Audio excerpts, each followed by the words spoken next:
Assalomu alaykum, hurmatli Uyg'ur vatandoshlar, qanday ahvolingiz, yaxshimi?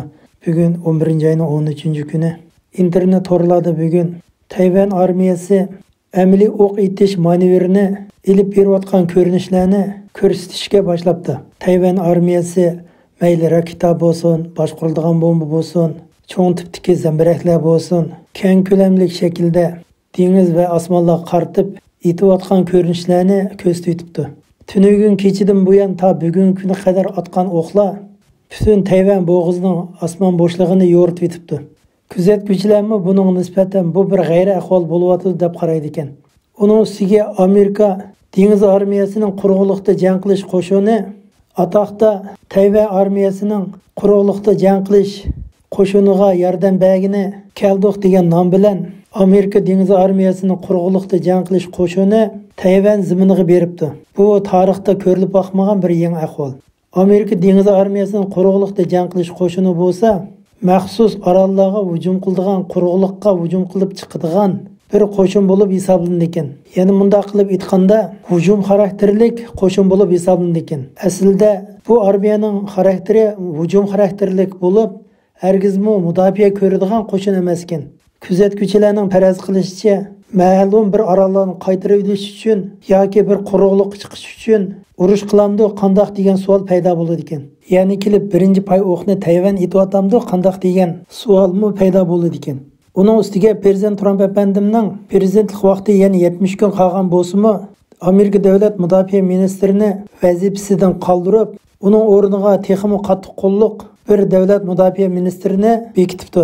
Bu demak Xitoy Janubiy dengizning ma'lum bir yerida urush portlab qilishi mumkin ekan. Uningdan boshqa bugun Amerika davlat tashqi ishlar ministri Pompeo apandi qilgan doklad so'zida Tayvan azaldan Jungoning bir qismi bo'lib boqmagan, buni Reagan hukumati vaqtidan tatiblam bekitib bo'lgan siyosat. Shu chaqdan boshlab Amerika hukumati bu siyosatni e'tirof qilyapti. Reagan hukumatining bekitgan bu siyosatini Amerika hukumati rioya qilib kelayotganiga 35 yil bo'ldi. Hattoki Amerika ikki partiya hukumati mushu qoidani davom qilib keldi. Mana bu ikki partiyaning birda qarori ham xarakteri debdi. Pompeo apandimning so'zida bir Jungo siyosati degani bu yerda Amerika bilan Jungo o'rtasidagi tushunish o'xshamaydi. Xitoy davlatining bir Jungo siyosati degani egilik huquq xarakterini o'z ichiga olgan, ya'ni Tayvanning egilik huquqini Xitoy kommunist hokimiyati boshqaradi demoqchi. Lekin Amerika davlatining bir Jungo siyosatiga bo'lgan tushunchasi bo'lsa, Tayvanning egilik huquqi bo'lsa, Xitoy davlatiga tava emas, ham Xitoy davlatining ko'z qarashini e'tirof qilmaydi. Xitoy davlati bo'lsa, Tayvanga men igidorchilik qilaman desa, Amerika davlati bo'lsa, Tayvanning egilik huquqi bo'lsa, o'z oldiga mustaqil deb qaraydi ekan. Yig'ib kelganda Amerika bilan Xitoy o'rtasidagi Tayvan masalasiga kelsak, derizga chaplab qo'ygan bir qog'ozni Pompeo apandim bugun yitib tashlab etibdi. Xitoy kommunist hokimiyati taxtiga chiqqan kundan boshlab Tayvan Jungoning ayrilmas bir qismi degan safsatasi bugun sug'chilishibdi. Agar Xitoy hokimiyati bu reallikni qabul qilmasa, Tayvanga urush ichish kerak ekan. Hamda Xitoy kommunist hokimiyati qanday qiladi buni ko'ramiz. Hamda ehtimoli qaraganda Tayvan bo'g'izidagi dengizda yoki Xitoy Janubiy dengiz rayonlarida urush portlash ehtimoli bor ekan. Hozir Tayvan hukumatı har xil shakldagi amaliy o'q bilan keng ko'lamda manevr qilishi ham video orqali torlarda tarqitishi Xitoy davlatiga nisbatan biz urush qilishga tayyor degan signalni berib yetibdi. Tunugungi Reuters agentligining xabarida prezident Trump apandim Oqsaroyda Amerika xalqaro jiddiy iqtisodiy huquq qonuniga asosan ma'muriy huquq buyrug'iga imzo etibdi. Bu ma'muriy huquq buyrug'ining mazmuni bo'lsa, har qanday Xitoy shirkatining oq ko'rinishi Xitoyning harbiy sohasiga chetishlik bo'ladigan har qanday Xitoy shirkatlariga Amerika davlatining har qanday shirkatlari va iqtisodiy organlari ular bilan muomala qilishga qat'iy yo'l qo'yilmaydi ham cheklandi deb buyruq chiqaribdi.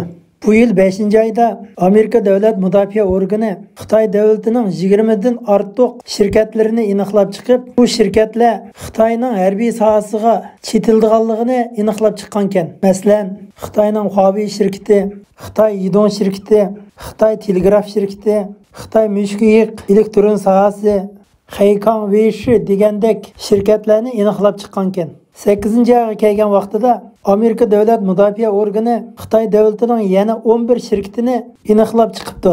Masalan, Xitoy davlatining atom sanoati Sansha guruhi degandek jami Xitoyning 31 shirkatini aniqlab chiqib, bu Xitoyning 31 shirkati bo'lsa, Xitoyning harbiy sohasiga chetishligining borlig'ini ba'zi bir shirkatlar bevosita Xitoyning harbiy organi qaraydiganligini aniqlab chiqibdi. Shunga bu Xitoyning 31 shirkatiga Amerika davlatidagi har qanday bir shirkatning mablag' selishiga yo'l qo'yilmaydi ekan. Xitoyning bu shirkatlarining bir qismi New York Wall Street ko'chasidagi paychek bozorida bor ekan. Yani bu şirketlerinin ba'zilari Amerika pensiya fondining yordamiga erishib taraqqiy qilayotgan. Hamda bu Xitoyning 31 shirkatining Amerika tarafidan erishib kelayotgan iqtisodiy manbasini butunlay kesib tashlab, hamda Amerika paycheki bozoridanmi qo'g'lab chiqardi ekan.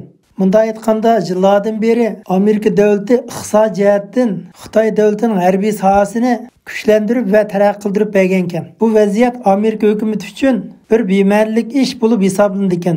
Shunga Prezident Trump afandim bunda xato ishning davom qilishini cheklash uchun buyruq chiqaribdi.